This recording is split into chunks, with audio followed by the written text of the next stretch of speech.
There's a lot of demonization that takes place of big oil. But the truth is, big oil is very diverse around the world.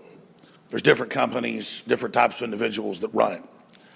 A lot of big oil, like BP and Dutch Royal Shell, owned respectively by the royal families of the UK and the Netherlands, they push carbon taxes. They push global government.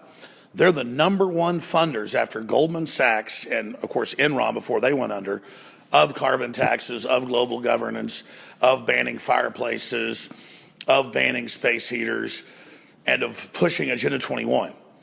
And that's because they want to shut down natural gas and mainly coal that they see as competitors. It actually makes a lot of sense if you're big oil and you want a monopoly to try to restrict other forms of energy. All the time having the environmental groups that you finance and control target big oil in general and claim that they're the boogeyman that's stopping all the environmental progress. That way you have full spectrum dominance. Back in 2000, the Associated Press sued and actually got consortium meetings of more than 10 big oil companies meeting in the United States to try to basically form a monopoly or an oligopoly, a combine. And a lot of those companies actually went along with the plan to lobby the government and finance environmental movements to shut down refineries in the United States and Canada so that even if there was a glut of oil or too much oil being produced and prices went down, they could put a chokehold in place and actually keep the prices up. But you know, there was one company in those documents that didn't go along with it, and it was Exxon Mobil. Exxon Mobil, off and on, is the biggest corporation in the world. It's listed as number 5 right now. And I want to be clear, it has a very, very evil history. Exxon Mobil is the core of Standard Oil that was broken up by Teddy Roosevelt in 1906. Now, the truth is, it never got completely busted up. And I wanted to give you some of that background history before I talk about Rex Tillerson. Now, again, Rex Tillerson is from Texas. He started out in the early 1970s as an engineer at the lowest level working for Exxon Mobil. And since then, he's moved up to be the CEO for now almost, like 16, 17 years. In the mid-2000s, I followed in business journals, it wasn't really in the front page of the paper, the fact that there was a battle between the Rockefeller family, namely David Rockefeller, the grandson of John D. Rockefeller, the guy that started the whole combine, and Rex Tillerson. He tried to remove Rex Tillerson from control, not just as CEO, but also over the board. He failed. You see, Rex Tillerson was the only guy holding back the oil combines, creating a monopoly here in the United States. But more importantly, Rex Tillerson was the guy blocking carbon taxes and what he called a goddamn Enron scam from that traitor Al Gore. That was one of the quotes that leaked out at the time. You can look it up for yourself. So think about this. This guy is not working with the other oil companies to screw you over. He just wants to be competitive. And he doesn't want to have a carbon tax against the American people, even though it would be selectively enforced and not against his company. Another Texan. I'm not saying he's perfect, but he's not here to screw people over. And that's why he has no governmental experience, and that's the media spinning that as a bad thing. That's a good thing because he has true business experience working in all of the major continents that oil is extracted out of, including the Arctic, including Africa, including South America, Central America, North America, Europe, Russia, all over the world. All over the world. They're extracting oil everywhere but the Antarctic. And I know they've got some exploration drilling going on there, but I don't think it's in full production. The point is, this is a trailblazing Americana company that because of his skills coming from nowhere, he heads up, that has been taken away from the Rockefellers. He's an anti-globalist. He's one of the few American companies that has not been going along with them.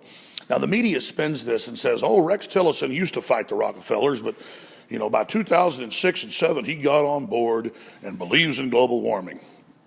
No, he barely survived them trying to take him out, so he had to tacitly start simply not going after them and blocking them in their giant fraud. In fact, I saw a headline today, Rex Tillerson used to be a climate denier, just like Stephen Bannon was. Ha ha ha, from climate denier to chief advisor. climate denier. They talk like 5-year-olds on a power trip who think that they control the world by the words they make up or the terms they make up. We have said that the claim that man-made global warming is going to flood the earth is a scam for carbon taxes that Ken Lay and Enron came up with, and it's a fact. Before that, it was global freezing in the 70s and 80s. Remember that? This is facts. Now, because they can't tell if it's going to get hotter or colder to fearmonger, they just say climate change, period. Well, we're not climate change deniers. In fact, the only thing that does stay the same is change. And they talk to us like we're 2 years old when we have their own internal emails that the Russians did hack. The Russians didn't do the big WikiLeaks stuff, but they did do the hide the decline East Anglia emails. Remember 6 years ago at the big UN climate summit, they released them where they were, quote, hiding the decline in over 1,000 universities to scam the public. So again, that's what I'm getting at here is we have the facts, we have the information, and it's very positive to see Rex Tillerson because he knows world leaders from a business standpoint. He knows how to actually get commerce going. He knows how to go out and not just get oil and gas for the United States at better prices and make us energy independent, which he says he wants to do. He also knows how to get rare earth minerals that the Chinese are getting 98% of right now and put us back competitively in the game. And Rex Tillerson is a known anti-New World Order conservative patriot who's aware of the UN scams, just like General Flynn. They have Vanity Fair going, General Flynn's a kook. He believes there's something called Agenda 21. That's a public treaty that George Herbert Walker Bush signed on to in 1992 to establish world government in the post-industrial world. But the New York Times and Vanity Fair and Variety and all of them and Esquire talk to you like you're 5 years old and say, General Flynn's crazy. Oh yeah, he was just the head of Defense Intelligence 2 years ago, and they say he did one of the best jobs ever. And expose that our government was backing ISIS and Al-Qaeda, which has now been confirmed. Ladies and gentlemen, they talk to you like you're stupid and try to teach you that information and true political gravitas is kooky and weird. This is the biggest joke on earth. So again, the good news is the truth is coming out, and the globalists don't control reality. They don't get to define things anymore. They're falling apart. They lost this big election. They lost Brexit. They lost the Italian vote on the Euro expansion. They're losing in Iceland.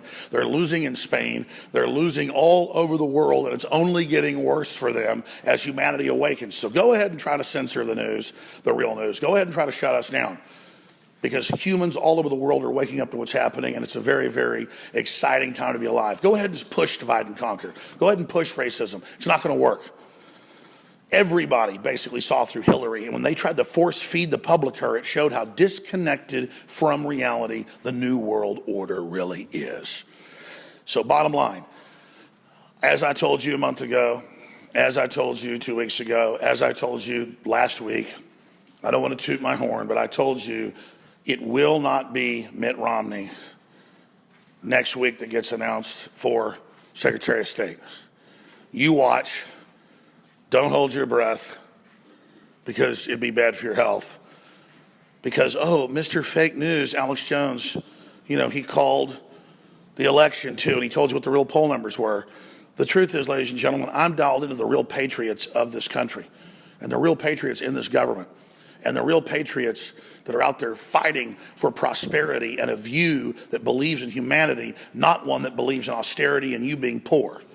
So that's the exciting news. I'll be on the radio tomorrow, 4 to 6 p.m. Central. A lot of special reports have been filed on Infowars.com. More are coming tonight. I was up there most of the day today. Big reports coming out on just key issues.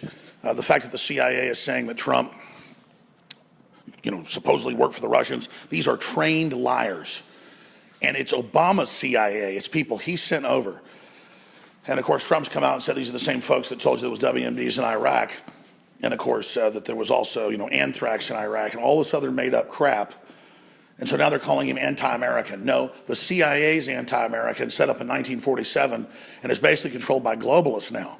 That doesn't mean everybody in the CIA is bad, but it means the people at the top of it are now trying to say he's basically a foreign asset so they can actually try to go out and find groups of mercs or others with that designation who will think they're legally about to actually try to take out the POTUS. And believe me, that's what they're thinking about doing. They're trying to get delegates to go against him. They're trying to get electors to go against him. They're trying to still steal the election. They had recounts, and all it found was what Trump said, hundreds of thousands of votes more for him, just in the states they looked at.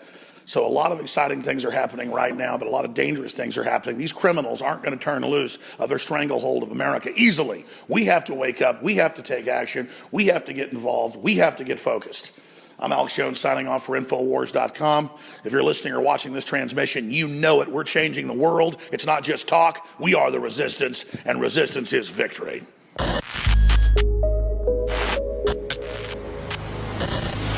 My fellow Info Warriors, I am very excited to be able to announce to you the introduction at InfoWarsLife.com of a new way to save time and money when you stock up on InfoWars Life formulations like Survival Shield X2 and Super Male Vitality. Just go to InfoWarsLife.com today, select your favorite product, click on Auto Ship before adding to cart, and choose how often you want us to send you another order. Every time you choose Auto Ship at InfoWarsLife.com, you get 10% off, and you won't have to worry about running out and having to reorder next time. And of course, you can cancel with one click anytime. As you know, I'm all about the idea of a 360 win, and the new auto ship feature at InfoWarsLife.com is a sure win for everybody. A win for liberty, a win for health, and a win when it comes to big savings. Visit InfoWarsLife.com today and save 10% on your next InfoWars Life order by selecting auto ship at checkout. That's InfoWarsLife.com or call 888-253-3139.